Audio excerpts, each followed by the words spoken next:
शिक्षक कभी साधारण नहीं होता। प्रलय और निर्माण दोनों उसकी गोद में खेलते हैं।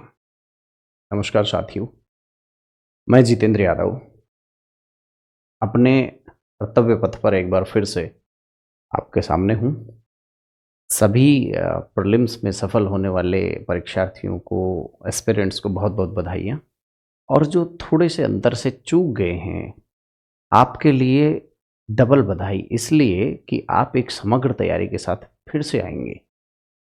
कोई भी रिज़ल्ट आपका निसंदेह संपूर्णता का पैमाना नहीं होता। वो आपके अच्छा, सक्षम होने का पैमाना नहीं होता। ये एक प्रक्रिया है। सिविल सर्विस की सपना जो है ना, ये यात्रा है। अगला चांस आपका होगा। चलो मुद्दे की बात, बिल्कुल टू द पॉइंट। सबको अपना-अपना काम करने दीजिए। आयोग अपना कार्य कर रहा है। मैं अपना काम कर रहा हूँ। आप अपना कार्य करिए। शिक्षक होने का दायित्व में सबसे पहले अब मेंस की चुनौती आगे है, तो आप लोगों के एक यक्ष प्रश्न यही है कि सर, चारों तरफ जो बात चली है कि ऑथेंटिक सामग्री पढ़ने की क्या हो, तो मेरा फ़र्ज़ है कि मैं अपनी हिस्से की समझदारी से आपको ऑथेंटिसिटी की बातें बता सकूँ। चलो, आज थर्ड पेपर की एक बेहतर सामग्री क्या हो उसकी चर्चा कर रहा हूँ मैं। थर्ड पेपर जिसे मैं खुद पढ़ाता हूँ। चलिए, देखो, हर व्यक्ति, हर समझदार व्यक्ति, ज़िम्मेदार व्यक्ति ये कहता है कि ऑथेंटिक पढ़ें, ऑथेंटिक पढ़ें। अब नए बच्चों के दिमाग में तो यही एक बड़ा प्रश्न बन गया कि यार ऑथेंटिक होता क्या है? ज़रा समझने की कोशिश करें। आज का हम ले रहे हैं थर्ड पेपर, राज्य व्यवस्था, आईआर और लोक प्रशासन। इस टॉपिक में यहाँ पे आईपी लिखा है ना? International politics. लेकिन आईपी और आईआर के झंझट में आप मत पड़ना, वही बिंदु हैं, दोनों सेम हैं।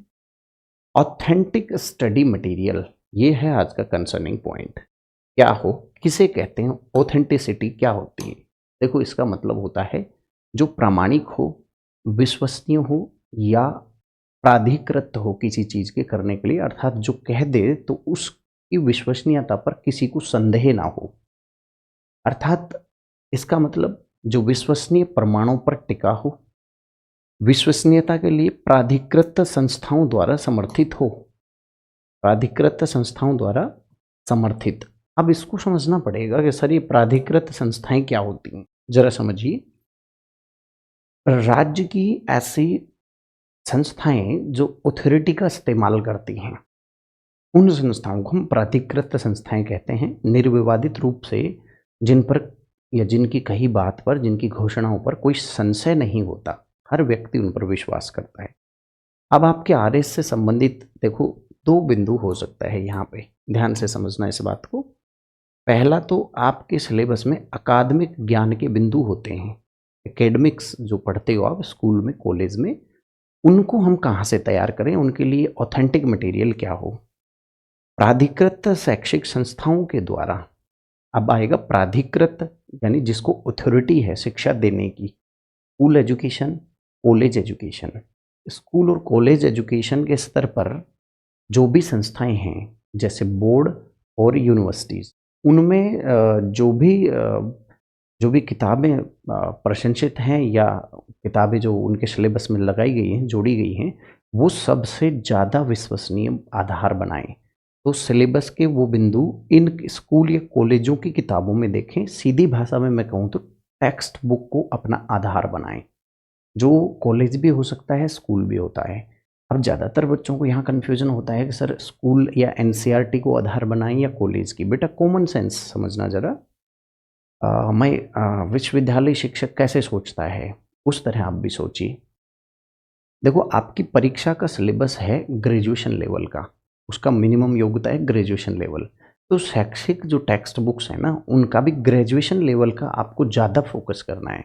पूरे प्रश्न की डिमांड या पूरे प्रश्न के उत्तर की डिमांड जो होगी ना, वो आपकी इसकी न्यूनतम योग्यता ग्रेजुएशन के स्तर की होती है। तो स्कूल की किताबों में बहुत ज़्यादा अपना माथा खपाने की ज़रूरत नहीं है। मैं ये देख रहा हूँ, एक अजीब सी परंपरा है, हर एक कोचिंग हो चाहे कोई भी संस्था हो, अपनी समझ के हिसाब से स्कूल स्कूल स्कूल किताब। अच्छा, एक विडंबना सुनिए।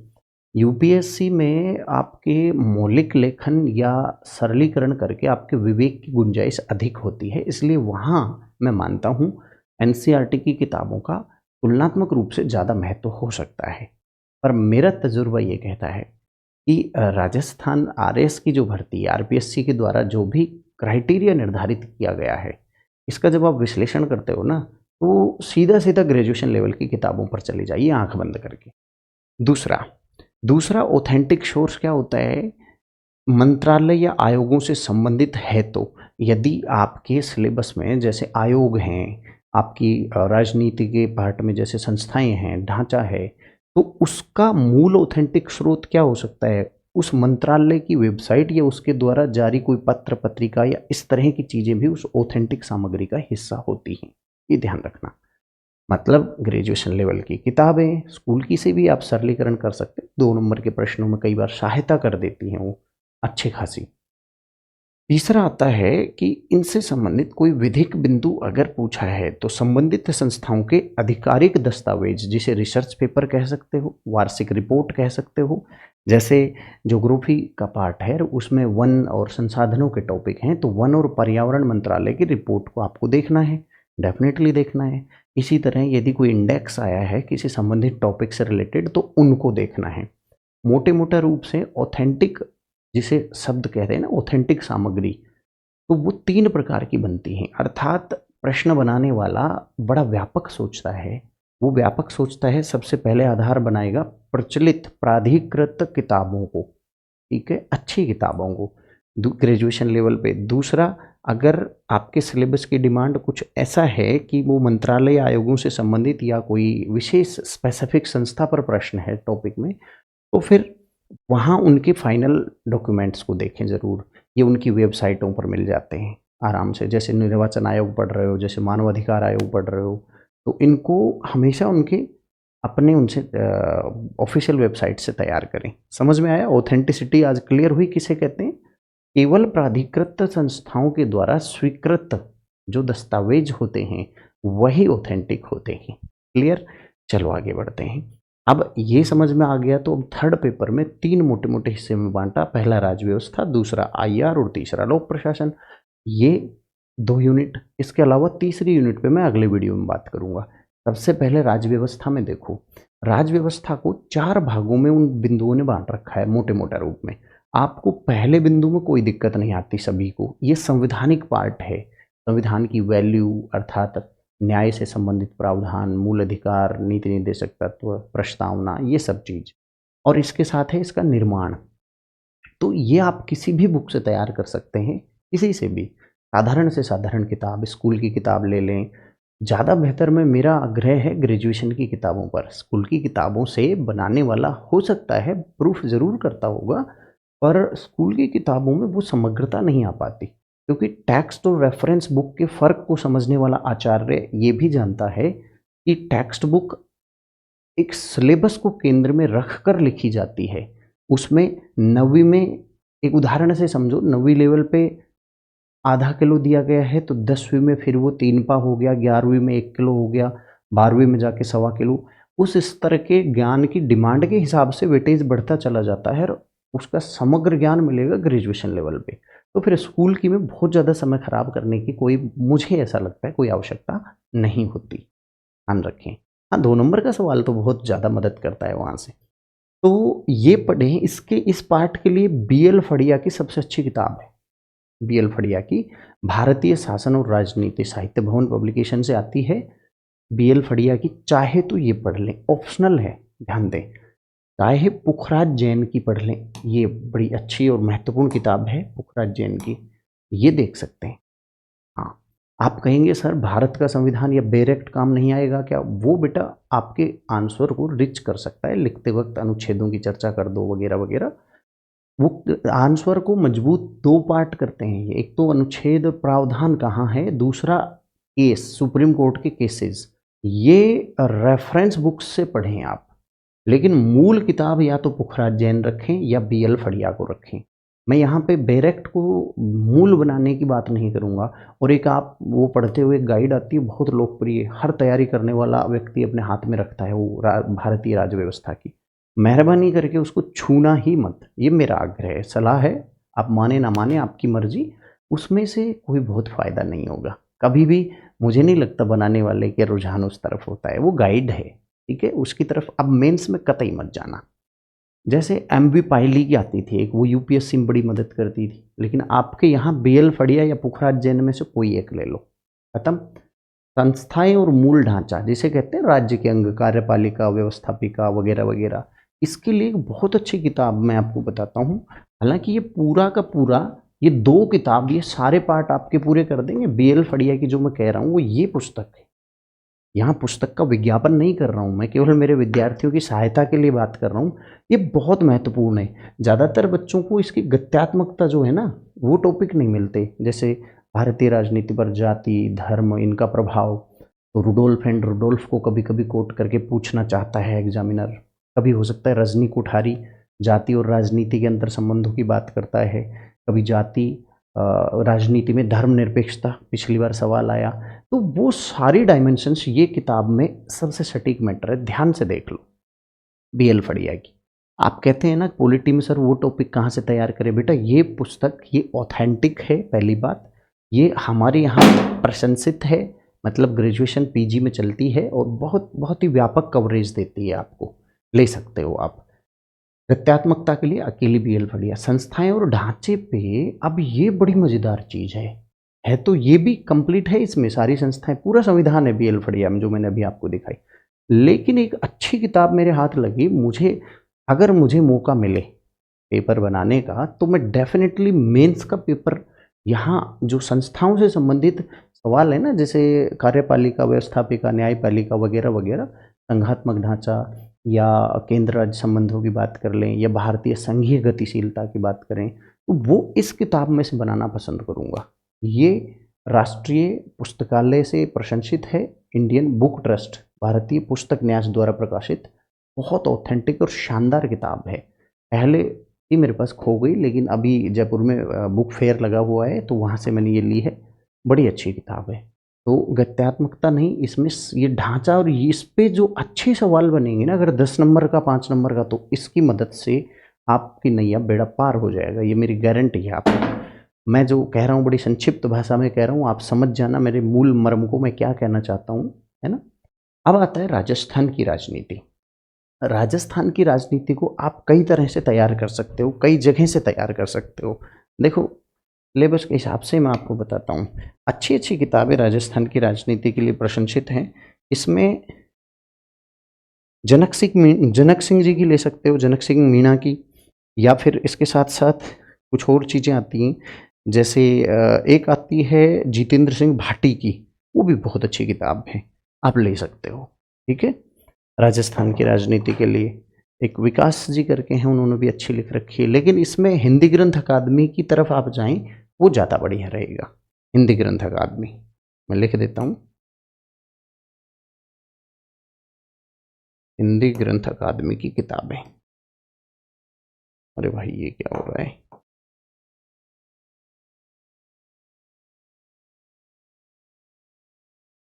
हिंदी ग्रंथ अकादमी, इसमें जनक सिंह जी ने लिखा है, अच्छी किताब है। अंतर्राष्ट्रीय संबंधों में मैं आपको कई ऑप्शन देता हूँ, बहुत मज़ेदार चीज़ हो जाएगी। अब आप कहेंगे गुरुजी इतनी सारी किताबें बता दी, लास्ट में बात करूँगा कि इनमें ऑप्शनल कोई सी भी एक ले लें, बेड़ा पार रहे। देखो आर.एस. यादव की एक ज़बरदस्त किताब आती है अंतर्राष्ट्रीय, जिसको विदेश नीति नाम से आती है, वो विदेश नीति, आर.एस. यादव ले लें चाहे तो, क्योंकि ये एक इतनी रेपुटेटेड किताब है। ये आईआर की जो किताब है ना, मुझे नहीं लगता कि आईआर का कोई सवाल, कोई भी प्रश्न कोई बनाने वाला बनाते वक्त इन किताबों को छोड़ता होगा। डेफिनेटली वो इन टेक्स्ट को रखता है आपके अपने हाथ। वीएन खन्ना के साथ लिपाक्षी अरोड़ा और लेस्ली कुमार ने मिलकर लिखी है, ये भी, इसका नाम भी है विदेश नीति किताब का। चाहे तो आर.एस. यादव ले लो, मेरा अगर वोट चले तो मैं कॉलेज प्रोफेसर वालों को तो आर.एस. यादव बताता हूँ, लेकिन मेंस वालों को ये बताऊंगा। ठीक है, या फिर जैन दीक्षित की ले लो, आईएएस में तो जैन दीक्षित ने झंडे गाड़ रखे थे जबरदस्त। दूसरी अगर महत्वपूर्ण किताब अगर कोई पूछो आईआर की, तो जे.एन. दीक्षित की है, और एक ऑप्शन पीसी जैन साहब की भी है। अब आप कहेंगे सर 4-4 किताब होगी यार। बेटा बनाने वाला जो है ना, थोड़ा व्यापक नज़रिया रखता है, ऐसे नहीं शॉर्ट नहीं होता। कई सवाल आपकी रेंज से जो बाहर जाती है इसी वजह से जाता है। पर स्कूल में भी आपने पढ़ी होगी, एक चलती है महेंद्र कुमार की, अब मैं कह रहा हूँ इनमें से कोई भी एक जो आपके पास है, कोई भी एक ले लो, वो बेड़ा पार करवा देगी। कोई भी एक, आर एस यादव ले लो, वी एन खन्ना लेपाक्षी या लेस्ली को ले लो, या जे एन दीक्षित को ले लो, या पी सी जैन को ले लो, बट ये ऑथेंटिक किताबें हैं। फिर ये मत कहना कि पेपर कहाँ से बनता है, ये मेरा अनुमान है, राइट। लोक प्रशासन पे आते हैं। लोक प्रशासन को भी मैंने 3 हिस्सों में बांटा, एक है सिद्धांत, एक है प्रशासनिक वैल्यू यानी प्रशासनिक जैसे सत्यनिष्ठा वगैरह वगैरह, और एक है राज्य प्रशासन। तो सबसे अब राजस्थान का पेपर है, बनाने वाले अच्छे आचार्य ही होते हैं। जनरली वो क्या करते हैं, जहाँ तक मेरा अनुमान है, सबसे पहली प्राथमिकता वो देते हैं अवस्थी और माहेश्वरी को। अगर आपकी व्यवस्था हो जाए तो इस पुस्तक को जरूर पढ़ें, और अगर ये नहीं है तो इंद्रजीत कौर के साथ खड़िया ने लिखी है किताब, दूसरे नंबर पर ये रखें जरूर। और अगर ये भी नहीं हो तो फिर पुखराज जैन की राजनीतिक सिद्धांत, इनमें से कोई भी एक किताब यहाँ पे आपके प्रशासनिक सिद्धांतों के संदर्भ में। वैसे मैंने जब पीजी किया लोक प्रशासन से तो उस वक्त सबसे अच्छी अवस्थी और माहेश्वरी, और एक सत्यनारायण एंड सत्यनारायण की ओर आती थी, बड़ी शानदार किताब थी। इनमें से कोई सी भी एक किताब तक आपकी पहुंच बन जाए, ले लेना आंख बंद करके। वो बड़ी सम्मानित किताबें हैं, ऑथेंटिक हैं, पेपर की जो आयाम होते हैं इनको जरूर छूता है, ठीक है। यहाँ से लिखोगे तो मुझे नहीं लगता कोई भी आंसर की को आप संतुष्ट नहीं कर पाओ, हर आंसर की आपसे संतुष्ट होगी, ठीक है। प्रशासनिक मूल्य सब में है, एक टॉपिक है बस थोड़ी सी। अब आते हैं राजस्थान प्रशासन। बड़ी शानदार बात बताता हूँ आप लोगों को, राजस्थान प्रशासन से संबंध में सरल सवाल है, वैसे तो हर बुक इसको कवरेज दे देती है, कोई ज़्यादा भटकने की ज़रूरत नहीं है। पर यदि मुझे आप मौका दें पेपर बनाने का तो मैं किसको यूज करूँगा, ये बता रहा हूँ, ध्यान से समझना, बहुत ध्यान से मेरी एक एक बातों को। जितेंद्र सिंह भाटी या गोसाई जाखड़, ये दोनों की किताबें आती हैं, राजस्थानी ग्रंथागार जोधपुर इनको प्रकाशित करता है। यदि आपके पास कोई सी भी, ये जो मैं बता रहा हूँ इनमें से कोई सी भी एक किताब है, तो राजस्थान प्रशासन इनमें से सबसे शानदार आता है। कई सारे बच्चे ये कह रहे थे मुझसे, जो बातें होती हैं मिलते हैं तो वो कह रहे थे कि सर जो है, एक बच्चे ने सवाल किया, यहीं बैठे मेरे स्टूडियो में था, वो आया था, तो उसने पूछा कि सर जैसे कई बार टॉपिक ऐसे आ जाते हैं जो सिलेबस से बाहर आ जाते हैं। मैंने कहा बताना जरा कौन सा। उसने कहा सर संभागीय आयुक्त। अब उस भोले मानुस को ये नहीं पता कि संभागीय आयुक्त जिला प्रशासन का ही हिस्सा है। भाई इन किताबों में साफ साफ लिखा है, बहुत अच्छे तरीके से है विश्लेषित करके। अब आप अच्छी किताबें पढ़ते नहीं हो, आपको मतलब कोचिंग कल्चर और नोट्स की प्रजाति हो, उस जमाने के लोग हो, तो क्या करें। मैंने अपना वादा निभाया है। मैंने कहा था कि मैं आपको ऑथेंटिक सोर्स तक आपकी जो है सूचना की पहुंच बना दूंगा। अब आपकी विवेक पर है कि आप कहाँ तक जाते हैं। अगली एक और अच्छी चीज़ है DSL देवड़ा, ये ई पुस्तकालय पर लगभग 299 है, शायद 299 या 98 पेज की PDF उपलब्ध है। आपको खरीदने की भी जरूरत नहीं है, ई पुस्तकालय खोलना, DSL देवड़ा की वो PDF ही काफ़ी है राजस्थान के प्रशासन के लिए, बड़ी शानदार है, ऑथेंटिक है, नो डाउट। जनक सिंह मीणा जी के बारे में क्या ख्याल है? बोलो सर हम तो राजस्थान हिंदी ग्रंथ अकादमी को महत्व देते हैं। बेटा अगर वो है तो उसमें भी बड़ा अच्छा लिखा है, लेकिन कोई प्रश्न यदि अलग आयाम से आ रहा है तो फिर मुझे मत कहना ये बात कि गुरुजी जनक सिंह जी में से तो आया ही नहीं, है ना। इसलिए मैं पहला प्रेफरेंस जो दूंगा ना, अगर मुझसे कोई कहे तो मैं जितेंद्र सिंह भाटी या गुसाई जाखड़ की राजस्थानी ग्रंथागार की किताबों को जरूर देखूंगा। इनमें से किसी भी मटेरियल की एक पुस्तक तक आपकी पहुंच बन जाए। उन्हें याद दिला देता हूँ, एक यहाँ से एक ही मैंने सिद्धांतों की बात की है, चाहे इंद्रजीत और फड़िया को ले लो, चाहे अवस्थी और माहेश्वरी को ले लो, चाहे पुखराज जैन साहब को ले लो। अगर पुखराज जैन लेते हो तो देखो कितनी जगह काम आ रही है, यहाँ भी आ रही है, BL फड़िया 2 जगह आ रही है। तो सर्वाधिक महत्वपूर्ण, यदि पूरे पार्ट की आप मुझसे 3 किताबें पूछो कि 3 जो लेनी ही लेनी पड़े, पहली तो ले लो BL फड़िया, ये मोटे वाली है ना। BL फड़िया की मैंने फिर दिखा देता हूँ, भारतीय शासन एवं राजनीति, ये पॉलिटी में और IR का भी, पॉलिटी में बहुत ज़्यादा अच्छे प्रश्न और बड़ा मटेरियल कवर करेगी। एक तो ये जरूर रखना ही रखना है। दूसरा, अगर कोई कहे गुरुजी दूसरी महत्वपूर्ण, तो ये सुभाष कश्यप की अभी नया वर्जन आया है 2023 का, बिल्कुल लेटेस्ट है, और मेरे को लगता है कि इसको हर अच्छा प्रोफेसर खरीद चुका होगा, पढ़ता भी है, तो इसकी डायमेंशन वहाँ तक जाएंगी। मैं दूसरी किताब हमारी राजनीतिक व्यवस्था खरीदूंगा, और आईआर में अगर कोई मुझसे कहे तो मैं वीएन खन्ना, लिपाक्षी अरोड़ा और लेस्ली कुमार को खरीदूंगा, एक किताब को। और अगर लोक प्रशासन में कोई मुझसे कहे कि सर कौन सी खरीदनी है, तो मैं खरीदूंगा अवस्थी महेश्वरी, जो मेरे पास पड़ी है, नहीं है तो इंद्रजीत और फड़िया की खरीदूंगा। बस ये 4 किताबें यहाँ से हो जाएंगी। तो ये था इंडियन पॉलिटी का, आईआर का, लोक प्रशासन का ऑथेंटिक मटेरियल। तो आज की इस छोटे से सत्र में आपने क्या क्या समझा कि ऑथेंटिसिटी क्या होती है, किसे कहते हैं, उनके लिए किताबें कौन सी खरीदें, है ना, ये सारी चीज़ें। अब यहाँ एक विडंबना है, आप ये कहेंगे कि सर हमें तो समय थोड़ा सा बचा है और आपने किताबें बता दी इतनी, मैंने तो 4 ही किताबें बताई है, इतनी कहाँ बताई, ऑप्शन दिए थे आपको कि ये नहीं तो ये नहीं तो ये वो किताबें हैं जिनका नाम आप नहीं सुनते। जनरली लोगों को एक शिकायत रहती है कि मुझसे नहीं, मुझसे कभी शिकायत नहीं है इस मामले में, अन्य जो मार्केट जिसे कहते हैं ना, जो नोट्स मार्केट, जिसको मैं ख़त्म करने का मेरा एक सपना है कि नोट्स बिल्कुल नहीं होनी चाहिए, और ये कोचिंग जो जगत इस तरह का चल रहा है, इसको, उन लोगों से आप की शिकायत ये रहती कि वो मटेरियल ही नहीं बताते कहाँ से बनता है। भाई उनकी पहुँच हो तब बताएं ना। हम आपको पहले ही, मेरा हमेशा आग्रह रहा है कि आप मूल कंटेंट की तरफ लौटो। मूल कंटेंट का सम्मान करता है एक आचार्य, और मूल जो ऑथेंटिक किताबें यदि आपने पढ़ी हैं और वो अगर लिख रहे हो, तो आंसर देने वाला क्यों नहीं खुश होगा, ये बताओ। वहाँ से आप अच्छे मार्क्स ला सकते हैं। ठीक है, ये मेरा एप्लीकेशन है, इस पे क्या है क्या नहीं आपको खूब पता है अच्छे से, पर मेरी जो आग्रह था वो मैंने बता दिया। यहाँ पे हेल्पलाइन नंबर के लिए ये नंबर हैं उस एप्लीकेशन के। अभी एक टेस्ट सीरीज़ के बारे में इस वीडियो के जस्ट बाद में डाल दूँगा, पहले भी सूचना दी थी, कुछ कुछ व्यवधान रहा, कुछ मिस्टेक्स लगा लो, वो चीज़ों को हम अपने स्तर पर ठीक कर रहे हैं।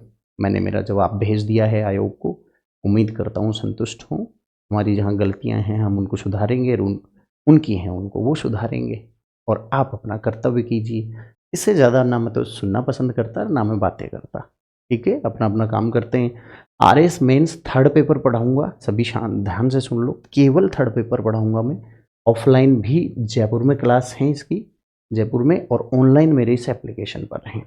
टेस्ट सीरीज रहेगी ऑनलाइन और ऑफलाइन दोनों। ये पहले से पढ़ा है, यूजीसी नेट पॉलिटिकल साइंस वहाँ पे कोर्स है, कॉलेज प्रोफेसर का है। इसी तरह की चीज़ें आपको वहाँ पे मिल जाती हैं। अगर आपकी इच्छा करे तो गाइडेंस ले सकते हो, बाकी ये इसकी विशेषता है। पर मेरा सबसे ज़्यादा जो आग्रह रहता है ना, वो रहता है कि आपको एक समग्र अध्ययन करना चाहिए, ताकि सवाल आपकी रेंज में रहे। दूसरा मेरा आग्रह रहता है कि ज़ीरो टॉलरेंस, अर्थात कहीं गलती के संदर्भ में कोई भी गलती नहीं करनी। अगर एक अध्यापक की कलम से गलती होती है तो दुनिया उसको फॉलो करती है, इसलिए उसका बड़ा दायित्व है ना। ज़ीरो टॉलरेंस से अपनी तैयारी करें। तीसरा है विषय विशेषज्ञ का सपोर्ट, मेरी कोशिश रहती है मैं आपको दे पाऊँ। ठीक, और वापस मैं एप्लीकेशन के पास आके कुछ बात कर लेता हूँ। बस अंत में यही कहूँगा, जोश से लग जाओ। जो साथी नहीं हो पाए हैं, बदकिस्मती से लगा लो, उनके लिए भी 2 बातें एक दूसरे सेपरेट वीडियो में कर लेंगे। पर आप सभी को ऑल द बेस्ट। बाकी मुझसे जितना बन पड़ेगा मैं हाजिर हूँ, और मिलते हैं एक ब्रेक के बाद। लगे रहो, बहुत अच्छा है, समय पे रिजल्ट आ गया आपका, सभी को बधाई।